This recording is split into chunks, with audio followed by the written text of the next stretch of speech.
हम लोग मांग का नियम पढ़ चुके हैं और मांग के नियम में हमने पढ़ा है कि अन्य बातें यदि समान रहें तो किसी वस्तु के मूल्य में यदि कमी होती है तो उस वस्तु की मांग बढ़ जाती है, और यदि मूल्य में वृद्धि होती है तो वस्तु की मांग घट जाती है। और ऐसा सामान्य वस्तुओं के संदर्भ में होता है। और ये मांग का नियम हम लोगों ने मार्शल की सीमांत उपयोगिता विधि के अंतर्गत पढ़ा था। अनधिमान वक्र इंडिफरेंस कर्व टेक्निक में इसी मांग के नियम को दूसरे रूप में प्रस्तुत किया गया और इसको हम प्राइस इफेक्ट के नाम से जानते हैं, मूल्य प्रभाव या कीमत प्रभाव के नाम से जानते हैं, जिसमें हम ये दिखाते हैं कि यदि अन्य बातें समान रहें, मतलब यदि उपभोक्ता की आय जैसी पहले थी वैसे ही बनी रहे, और अनधिमान वक्र में हम लोग दो वस्तुओं का उपभोग करते हैं तो हम एक दूसरी जो वस्तु है उसकी कीमत भी यथावत बनी रहे, और अगर एक वस्तु के मूल्य में परिवर्तन हो तो उसकी मांग पर किस तरह का असर होगा, उस प्रभाव को हम देखें अगर, तो वही बताएगा कि किसी वस्तु के मूल्य में परिवर्तन होने पर मांग कैसी होती है, घटती है या बढ़ती है।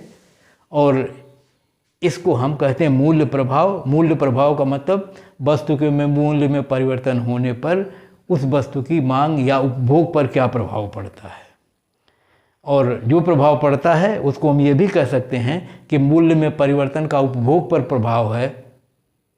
इसलिए इसको हम अगर वक्र से दिखाते हैं तो हम इसको कहते हैं प्राइस कंजम्पशन कर्व, मूल्य उपभोग वक्र या कीमत उपभोग वक्र। इसका मतलब कीमत में परिवर्तन होने पर उपभोग में परिवर्तन कितना होगा, किस प्रकार होगा, मूल्य के बढ़ने पर घटेगा कि मूल्य के घटने पर बढ़ेगा, और इसी प्रभाव को हम लोग मूल्य प्रभाव कहते हैं। हम जानते हैं कि अनधिमान वक्र विधि में उपभोक्ता के संतुलन में 3 तत्व थे जो उसको निर्धारित करते हैं, और एक है आय, एक है x वस्तु का मूल्य और एक है y वस्तु का मूल्य। तो हम किसी एक वस्तु के मूल्य परिवर्तित करेंगे और दूसरे की मूल्य और आय को स्थिर रखेंगे और ये प्रभाव देखने का प्रयास करेंगे। देखिए, आइए देखिए, ये हमारा वो है चित्र में हम ये दिखा रहे हैं कि x अक्ष पर x वस्तु प्रदर्शित है और y अक्ष पर y वस्तु प्रदर्शित है। क्योंकि उपभोक्ता की आय ज्ञात है, दोनों वस्तुओं के मूल्य ज्ञात हैं, दोनों स्थिर हैं, इस नाते एक मूल्य रेखा खींचेंगे। मूल्य रेखा ये बताती है कि अपनी पूरी आय से खर्च करें, और केवल x खरीदे तो कितना खरीदेगा, जैसे मैंने कहा इतना खरीदेगा। और फिर आप कहें अगर y खरीदे तो हम कहेंगे इतना खरीदेगा। तो दोनों खरीदे तो ये बिंदु दोनों हम मिलाएंगे और इनको हम कहेंगे ये मूल्य रेखा है। ये रेखाएं सीधी होती हैं, इसलिए स्केल से खींची जाती हैं। मान लीजिए ऐसे। अब यदि उपभोक्ता की आय ज्यों की त्यों बनी रहे, देखिए अगर आय थी 100, अगर x की कीमत थी 10, अगर y की कीमत थी 5, ऐसी स्थिति में पूरी आय खर्च करके वो x की मात्रा खरीदता 10x और इसकी खरीदता 20x। तो कहने का मतलब ये होता 10x L1 OL1 और ये होता 20y। अब कहा जा रहा है कि y के मूल्य में कोई परिवर्तन न हो, उपभोक्ता की आय में कोई परिवर्तन न हो, तो इसका मतलब है वो अब भी 20y ही खरीदेगा। लेकिन x का मूल्य अगर घट के 5 हो जाए तो x की भी 20 मात्रा खरीदेगा। इसका मतलब ये हुआ कि अगर x सस्ता होगा तो x की मात्रा पहले की तुलना में वो ज़्यादा खरीद पाएगा, और यदि x महंगा हो जाए अगर x का मूल्य हम 10 से बढ़ा के 20 कर दें तो 20 रुपये अगर हो जाएगा तो 100 रुपये में 5 ही x खरीद पाएगा। इसका मतलब वो कहीं यहाँ खरीद पाएगा, अन्यथा यहाँ खरीद पाता। तो सस्ता होने पर क्या दिखा रहे हैं आपको, y वस्तु के मूल्य में कोई परिवर्तन नहीं हुआ है। y अक्ष पर कीमत रेखा P1 बिंदु पर पड़ी रहेगी स्थिर, लेकिन x वस्तु का मूल्य अगर घटता बढ़ता है तो मूल्य घटने पर x वस्तु पर कीमत रेखा दाएं की तरफ सरकेगी और मूल्य घटने बढ़ने पर बाएं तरफ। इसका मतलब मूल्य बढ़ेगा तो मूल्य रेखा इस तरह होगी, ये बिंदु वहीं रहेगा, ये देखिए इस तरह होगी। और अगर मूल्य घटेगा तो कीमत रेखा आगे जाएगी। स्केल हमारी छोटी है तो वहाँ तक पहुँचेगी नहीं, लेकिन हम खींच रहे हैं ऐसे, ऐसे देखिए। और अगर और खींचना हो तो और जाएगी। तो अगर मैं अभी 3 ही खींच रहा हूँ तो इसका मतलब इसको ऐसे खींच सकते हैं और यहाँ से आगे ऐसे बढ़ा लेंगे। तो ये होगा L2 और 1 यहाँ लिख दिया, 2 लिख दिया तो इसको L0 लिख सकते हैं, ये देखिए। तो मूल्य प्रभाव में पहला प्रभाव हमको देखना है कि कीमत रेखा किस तरह से बदलेगी। तो मूल्य के जिस वस्तु का मूल्य घटेगा उस अक्ष पर कीमत रेखा जहाँ पहले थी उससे आगे चली जाएगी और मूल्य बढ़ेगा तो पीछे चली आएगी, जो ये प्रदर्शित करता है कि मूल्य के घटने पर उपभोक्ता ज़्यादा वस्तुएं खरीद पाएगा और मूल्य के बढ़ने पर कम खरीद पाएगा। और हम जानते हैं कि उपभोक्ता खरीदारी वहाँ करेगा जहाँ पर उसका अनधिमान वक्र उसके मूल्य रेखा को स्पर्श करेगा, क्योंकि जहाँ स्पर्श करता है हम पढ़ चुके हैं पीछे, वही अधिकतम संतुष्टि का बिंदु होता है, संस्थित का बिंदु होता है। इसलिए अब हमको 3 उन बिंदुओं को ज्ञात करना है जहाँ अनधिमान वक्र उसको स्पर्श करता है। तो हम बना रहे हैं अभी, और अभी आपको वो तरीका भी बनाएंगे कि बेहतर स्थिति कब बनेगी और जो आप दिखाना चाहते हैं वो दिखाएंगे तो कब बनेगी, कैसे बनेगी। ठीक है। तो अभी मान लीजिए हम ये दिखाना चाहते हूँ कि एक बिंदु यहाँ है, एक बिंदु यहाँ है, जैसा चित्र हमको बनाना वैसे दिखाएंगे। तो हमको पता है क्या दिखाना है, तो मैं बता रहा हूँ, आपको पता होगा क्या दिखाना है तो आप उस तरह से बनाओगे। मतलब जो बनाएगा वो देखेगा कि चित्र सुंदर किस तरह से बन जाए, और सुंदर लगेगा तो असर पड़ता है उसका। तो इस तरह से अगर हमने इस तरह से 3 बिंदु लिए तो इन तीनों बिंदुओं पर एक एक अनधिमान वक्र स्पर्श कराएंगे, और ये ऐसे स्पर्श देखिए ऐसे बनेगा, ऐसे ये यहीं स्पर्श करेगा, ये यहाँ स्पर्श करेगा। ये गड़बड़ हुआ। तो ये जितनी अच्छी प्रैक्टिस आपकी होगी उतना बढ़िया बनेगा, जैसे इधर से बढ़िया बनेगा। और ये ऐसे,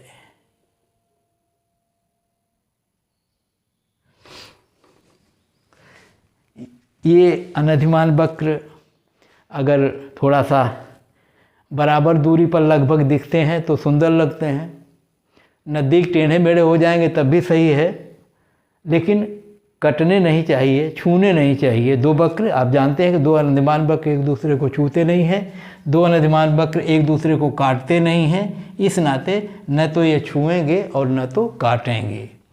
तो इस तरह से ये 3 अनधिमान वक्र बनेंगे, IC1, IC2, IC3, और इन पर ये 3 बिंदु बनेंगे।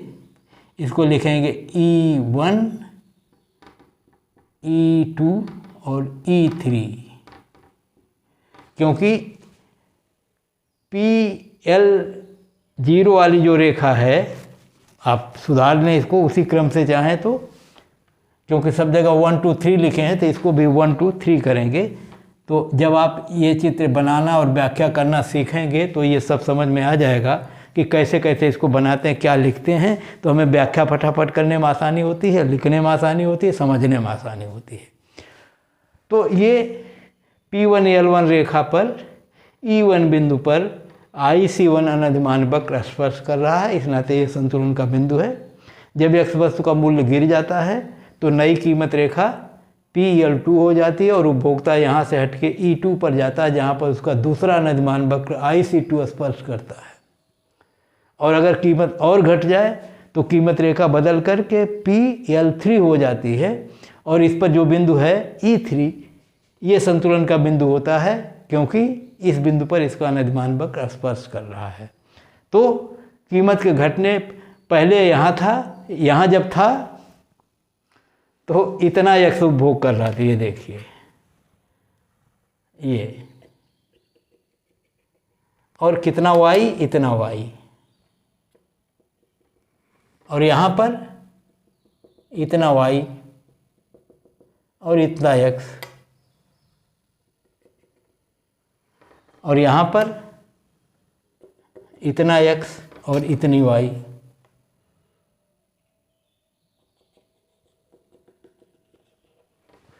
हम अगर इसको न खींचें एक तरफ इधर, तो हम यहीं से, क्योंकि जो दूरी ये होती वही दूरी ये होती है, जो दूरी ये है वही दूरी ये है, जो दूरी ये है वही ये है, हम यहाँ से भी लिख के बता सकते हैं। जैसे ये x1 है, ये x2 है, ये x3 है।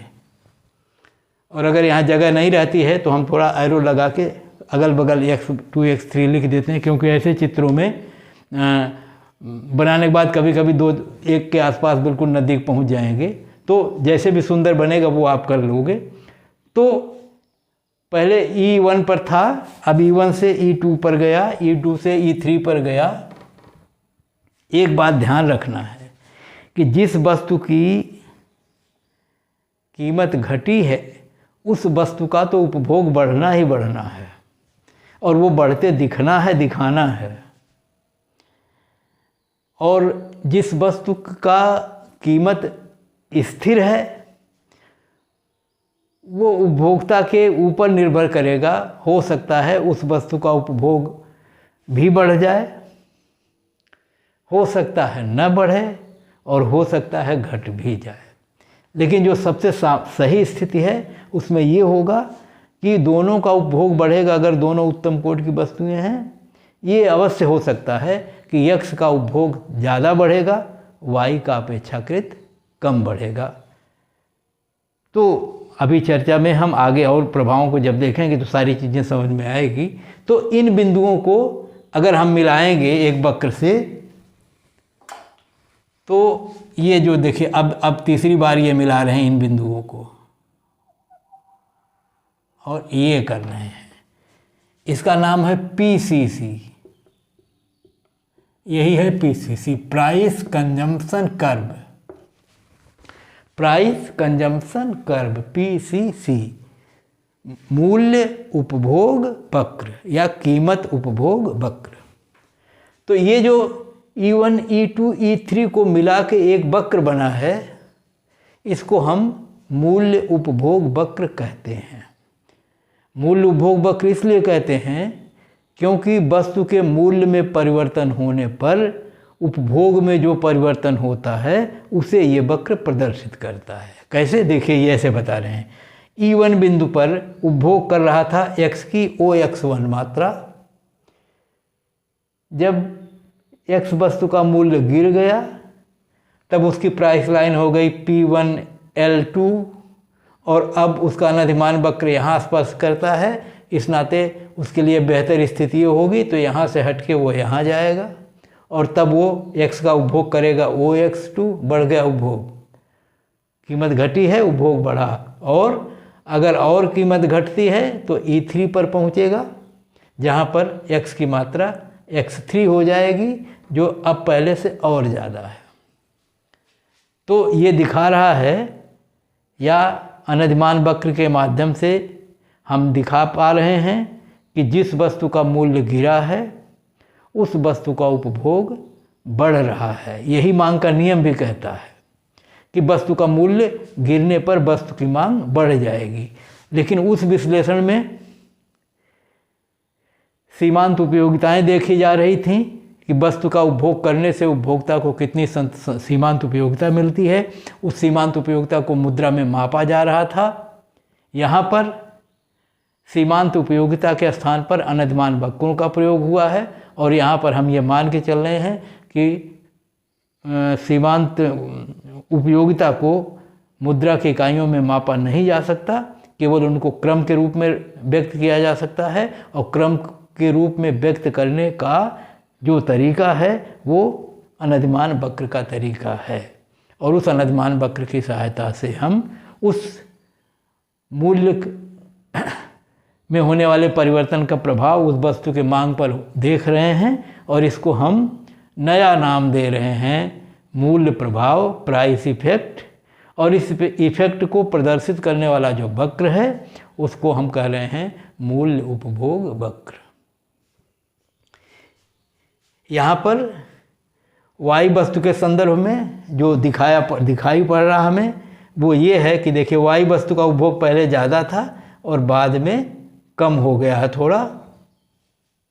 क्यों हो सकता है? मैंने कहा देखिए, जब अभी आप डिटेल में आगे पढ़ लोगे आप कि जब कोई दो वस्तु उपभोक्ता उपभोग कर रहा है, एक वस्तु सस्ती हो गई, दूसरी सस्ती नहीं हुई,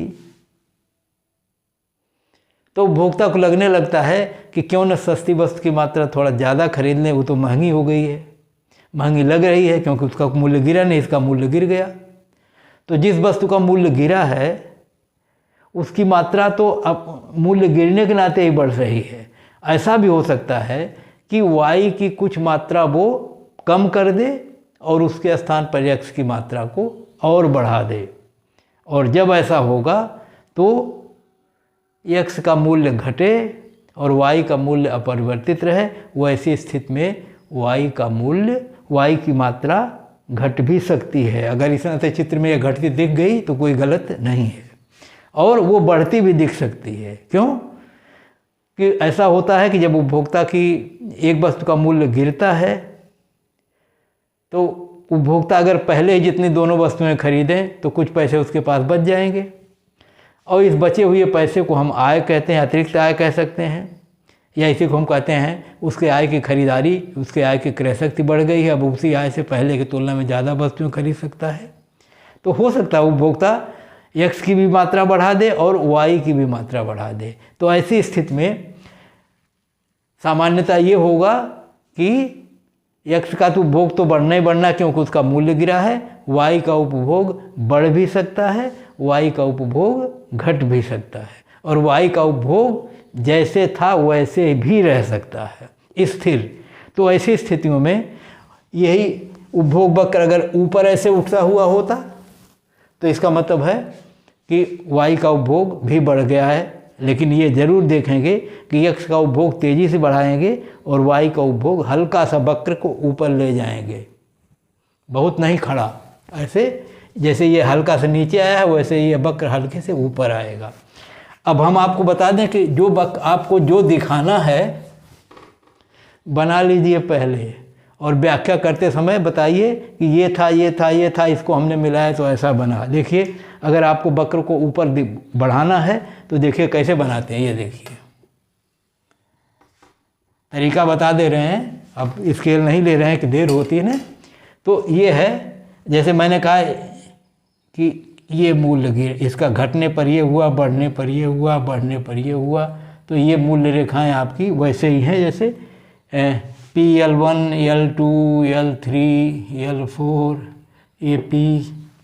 ये PL इस राते लिखते हैं, P से प्राइस होता है, L से लाइन होता है। तो प्राइस लाइन को PL लिखना थोड़ा ज़्यादा आसान लगता, अच्छा लगता है। तो ये हो गया। अब आपको जैसे ये वक्र दिखाना है, अब देखिए, और आप चाहते हैं कि थोड़ा सा वाई की मात्रा बढ़ जाती तो वक्र थोड़ा ऊपर जाएगा, और इधर तो ज़्यादा जाना है क्योंकि इधर ज़्यादा बढ़ना। तो देखिए ये करेंगे, इस वक्र को देखिए मैं पहले बना दे रहा हूँ, ये यूँ। तो अब चित्र जैसा वक्र आप चाहते तो ऐसा बन गया, और अब आप इन्हीं वक्रों पर अपने अनधिमान वक्रों को स्पर्श करा दीजिए।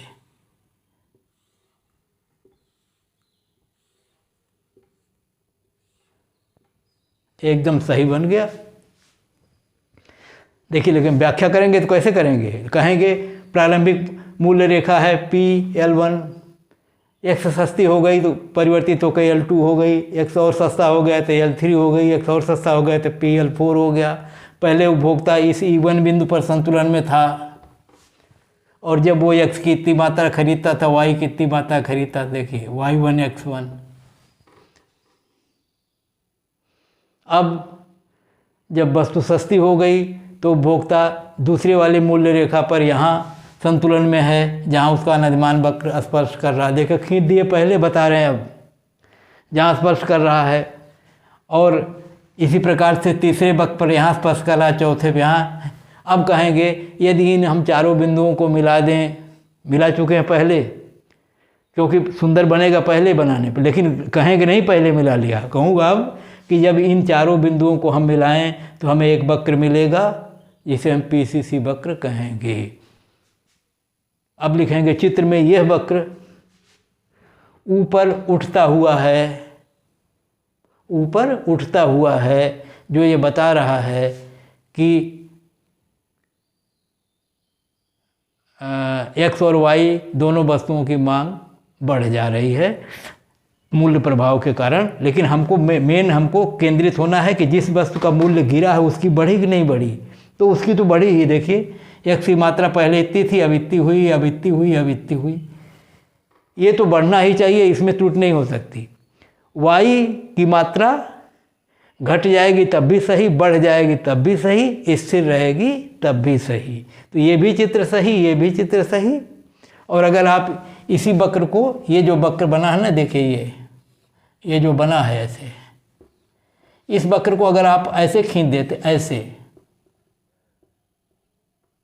तो इसका मतलब ये हुआ कि क्योंकि y के मूल्य में कोई परिवर्तन नहीं हो रहा, y की मात्रा चारों बिंदुओं पर वैसे ही पड़ी हुई जितनी थी, और x की मात्रा बढ़ती जा रही है। तो ऐसा भी हो सकता है, तो वक्र ऐसा भी बन सकता है, ऐसा भी बन सकता है, ऐसा भी बन सकता है।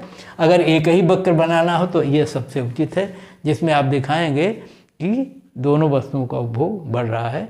उसको मेंशन करने की जरूरत नहीं है, हमको केवल x को बताना है कि x का उपभोग बढ़ रहा है। लेकिन हम जानते रहें कि अगर PCC वक्र ऐसे बना तो इसका मतलब है x के साथ y का उपभोग भी बढ़ गया, और अगर ऐसे बना तो y का उपभोग किन्हीं कारणों से घट गया, और अगर ऐसे बना तो y की मात्रा यथावत है और केवल x का उपभोग बढ़ा।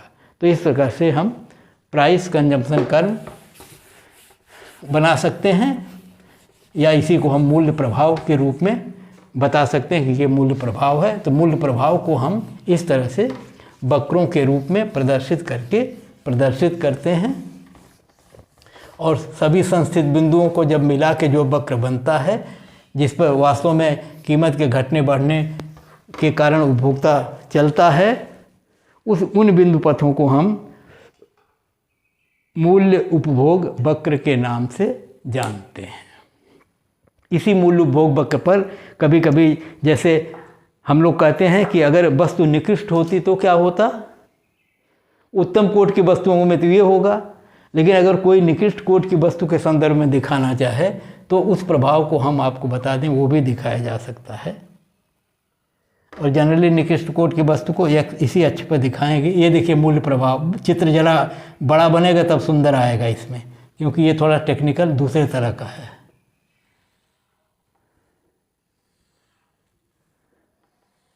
ये है जैसे कि x वस्तु के मूल्य में परिवर्तन हुए हैं, जैसे जैसे मूल्य घटा है वैसे वैसे कीमत रेखा परिवर्तित होती गई। इधर P1, ये y है, ये x है। चित्र जैसे पहले बन रहा तो वैसे अब है। अब देखिए, अगर इस पर निकृष्ट कोटि की वस्तु है तो निकृष्ट कोटि की वस्तु के संदर्भ में क्या होता है, उल्टा होता है। कीमत के घटने पर इनका उपभोग घटता नहीं, बढ़ जाता। कीमत के घटने पर, कीमत के बढ़ने पर अगर बढ़ाएंगे आप तो वहाँ क्या होता है, ये असल में आय प्रभाव के माध्यम से ये प्रभाव पड़ता है। जैसे हम जानते हैं ना, निकृष्ट कोटि वस्तु उसे कहते हैं जिसका उपभोग आय बढ़ने पर घट जाता है, और ठीक है, आय बढ़ेगी तो वो निकृष्ट कोटि की वस्तुओं का उपभोग घटा देगा, क्योंकि आय बढ़ने पर वो इतना सक्षम हो जाता है कि वो भी उत्तम कोटि की कुछ वस्तुओं की मात्रा खरीद सके। इस नाते वो निकृष्ट का उपभोग कम कर देता है। कम इसलिए करता है कि कोई भी व्यक्ति निकृष्ट कोटि की वस्तु का उपभोग करना नहीं चाहता। करता इसलिए है क्योंकि उसके पास पैसे नहीं होते हैं, इस नाते करता है। जैसे पैसे बढ़ते हैं वैसे वो उनकी जगह पर अच्छी वस्तुओं को खरीदना शुरू कर देता है। तो इसमें भी वही होगा कि जब कोई वस्तु सस्ती होगी तो क्या होगा, उतने वस्तु पहले जितनी अगर वो खरीदे तो उसके पास कुछ पैसे बच जाएंगे, और कुछ बच जाएंगे तो कहेगा भैया ये तो बच गया, अब मैं ख़राब वस्तु नहीं खाऊंगा, मैं भी अच्छी खाऊंगा। तो बचे हुए पैसे से अच्छी वस्तु खरीद सकता है, और क्योंकि जितनी अच्छी खरीदेगा उतनी निकृष्ट को घटा भी देगा। तो जिसका परिणाम ये होगा कि उपभोग घट जाएगा, मतलब कीमत घटी तो उत्तम कोटि की वस्तुओं का उपभोग बढ़ना था, लेकिन निकृष्ट कोटि की वस्तुओं को उपभोग नहीं बढ़ेगा बल्कि घट जाएगा। इस नाते जैसे जैसे कीमत बढ़ेगी वैसे वैसे घटेगी, वैसे वैसे निकृष्ट कोटि की वस्तुओं का उपभोग घटेगा। लेकिन मैंने पहले कहा कि जब आय बहुत कम होती है, उस स्थिति में जब उसका निकृष्ट कोटि की वस्तुओं से भी पेट नहीं भरता हो, तो कीमत घटने पर कुछ समय या कुछ देर तक वह उपभोग बढ़ा सकता है, लेकिन उसके बाद घटा देगा। तो उस प्रभाव को जब हम दिखाएंगे तो हम दिखा सकते हैं, जैसे आय प्रभाव बना था ना, आय प्रभाव में वैसे ही कि पहले तो उपभोग भाई थोड़ा सा बढ़ सकता है, लेकिन फिर ये घट जाएगा। एक्स वस्तु निकृष्ट है, इस नाते इसका उपभोग घटाना है, और घटेगा तभी जब वक्र पीछे मुड़ेगा। पीछे मुड़ने का मतलब देखिए, यहाँ पर ये होगा, यहाँ पर आगे घटेगा। तो जब चित्र बनाएंगे तो थोड़ा सा और दबाना पड़ेगा इसको, या और थोड़ा आगे ले जाएं। ये बनाए, आप बनाते बनाते प्रैक्टिस आएगी, ऐसे नहीं आएगी, ऐसे कुछ। इसमें यही दिखा रहे हैं कि देखिए पहले उपभोग इतना करता था, ये बढ़ा, लेकिन इसके बाद फिर अब ये घटना शुरू हो गया। अब ये आगे जैसे जैसे बढ़ता है घटता जाएगा। तो आगे घटाने के लिए हमको इस चित्र को थोड़ा और ऐसे दबाना पड़ेगा। जैसे जैसे आप बनाना सीखेंगे वैसे वैसे आएगा ऐसे। और इसको लिखेंगे PCC कर्व है, जिसमें एक्स अक्ष पर निकृष्ट कोटि की वस्तु है, और ये 4 उसके संतुलन के बिंदु हैं। इन संतुलन बिंदुओं पर 4 वक्र भी आपको बनाने हैं। तो ज़्यादा बड़ा ना बनाइए, काम चलाने भर को बना लीजिए। ये स्पर्श कर रहा है, ये यहाँ, क्योंकि आगे बनाने पर रिस्क होता है कि कटता न कहीं छू जाए ऐसे। और इस तरह से इतने से काम आपका जितने से बने उतना बना बना के छोड़ दीजिए। तो कहेंगे कि इस बिंदु, ये E1 बिंदु है, ये E2 बिंदु है, ये E3 बिंदु है, ये E4 बिंदु है। और इन बिंदुओं को जैसे जैसे ये हुआ तैसे तैसे ये संतुलन के बिंदु हैं, पहले जैसे व्याख्या की वैसे कर देंगे। इन बिंदुओं को मिला के एक वक्र बनेगा। इस वक्र को PCC वक्र कहेंगे। ये वक्र जो है पहले ऊपर उठता हुआ होगा, और उसके बाद जो है Y अक्ष की ओर झुक जाएगा पीछे, जो ये प्रदर्शित करेगा कि एक्स वस्तु जो निकृष्ट कोटि की वस्तु है उसकी कीमत गिरने पर पहले तो वक्र, पहले एक्स वस्तु का उपभोग बढ़ सकता है, लेकिन उसके बाद एक्स वस्तु का उपभोग घटने लगेगा। और इस प्रकार से निकृष्ट कोटि की वस्तुओं के संदर्भ में मूल्य प्रभाव को हम दिखाएंगे, और PCC कर्व का स्वरूप इस तरह से बनाया जा सकता है। तो निकृष्ट कोटि की वस्तुओं के संदर्भ में भी मूल्य प्रभाव को हम इस तरह से दिखा सकते हैं। ध्यान रहे कि आय प्रभाव और मूल्य प्रभाव, इन सब को दिखाने के लिए चित्र को बहुत स्पष्ट बड़ा बनाना चाहिए, और 20-25 जितनी बार आप प्रैक्टिस कर सकते हैं, जितनी बार प्रैक्टिस करेंगे उतनी बार आपका चित्र उतना सुंदर बनेगा। और ये भी जान लीजिए, जैसे हम पढ़ा रहे हैं, बरसों से पढ़ा रहे हैं, हर बार चित्र बना रहे हैं, तो हमारे हाथ आसानी से चलते हैं, और सब पता होता है कि कहाँ वक्र को ले जाना, कहाँ से बनाना है, कैसे खींचना है। अन्यथा और तो वो प्रैक्टिस से आएगा, और बहुत आसान होता है। आप मेरे साथ पढ़ते रहिए और देखिए, बहुत आसानी से ये चित्र बनते हैं। और जब आप जानेंगे कैसे बना है, कैसे बनाया गया है, इसका क्या अर्थ होता है, तब आपकी समझ में आ जाएगा। और नहीं तो किताब खोलिए, उसमें चित्र बना हुआ है, फिर आप उसमें एक देख के दूसरा, दूसरा इससे, तीसरा तीसरे फंसा, कुछ समझ में आता नहीं है। इस नाते चित्र की प्रक्रिया क्या है, पहले कीमत लाइन खींची गई, प्राइस लाइन खींची गई, फिर प्राइस लाइन को दिखाया गया कैसे शिफ्ट करती है, फिर उस पर दिखाया गया कि किन किन बिंदुओं पर अनुमान वक्र स्पर्श करते हैं, फिर उन स्पर्श बिंदुओं को हम मिला के तीसरा वक्र बनाए तो ये पीसीसी बना। ये वक्र ये बताता है, और वक्र किस तरह का होता है, क्या प्रदर्शित करता है, ये सब लिखना पड़ता है। और शास्त्र में एक भी वाक्य आप गलत कहीं भीतर नहीं लिख सकते। पहले वाक्य से दूसरा वाक्य जुड़ा होता है, और ये तभी होगा जब आपका पूरा कंसेप्ट क्लियर होगा।